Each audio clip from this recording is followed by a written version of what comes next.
Okay, this question is looking at a equation involving the volume of water in a tank represented by V at time t seconds for t greater than or equal to 0. That must be the case because obviously time can't be negative. And it's asking me to find the gradient function, and then it's asking me to find the second differential as well. So to find the gradient function of this dv by dt, all we need to do is, taking each separate term in turn, we're going to multiply the power by the constant in front of it. So for this one we'll do 6 times a third. 6 thirds are 2. Leave the variable there and then just reduce the power by 1. So it's going to be 2t to the 5. Similar with the next one, and keep the sign the same because it's minus 2, and then I need to multiply the power by the constant 2, which is going to get me 8, and then again reduce the power by 1, 8t cubed. And similarly for the last one, 2 times 3 is 6. And for this, the power reduces from 2 to 1, so I can just leave it as 6t.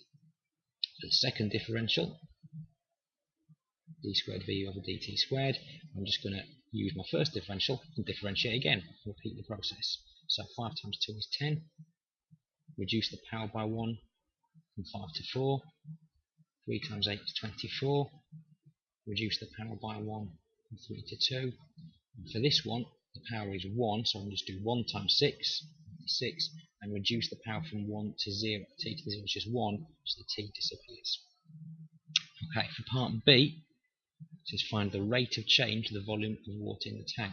Well, that's my first differential, dv by dt, that's the rate of change of the function for v when t equals 2. So I need to find dv by dt, the rate of change of the volume, when t equals 2. So all I've got to do is substitute 2 in for t in that function. So it's going to be 2 times 2 to the 5 minus 8 times 2 cubed plus 6.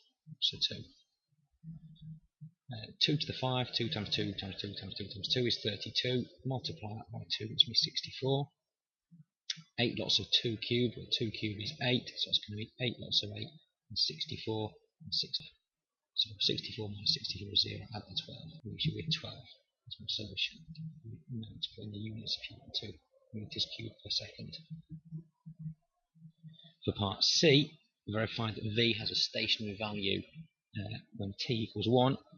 Again, stationary value is relating to the rate of change of my gradient function. The gradient will be 0, so dv by dt will be 0. That's what I'm looking for, a stationary value, the value of t, same one. So again, just as I did with t, 5, 1 plus 6. Translate as minus 6 plus 6. Expecting dv by dt is 0, stationary point. So we're expecting. For the final one, part 2, determine whether this is a maximum or minimum value. So this time I need to use the second differential from up here, d squared v by dt squared. I'll just put it here, d squared v by dt squared. That was 10 t to the 4 minus 24 t squared plus 6, because I'm going to use that for this last one.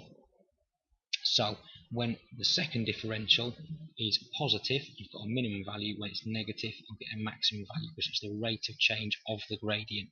So again, I've got my value of t, it was t equals 1 for this part of the question, so just substitute that in. So it's going to be 10 times 1 to the 4 minus 24, 1 squared plus 6. So it's going to be 10 minus 24 plus 6. 10 subtract 24 is negative 14, plus the 6 gets me negative 8. It's negative, so it's going to be a maximum value. And that's it.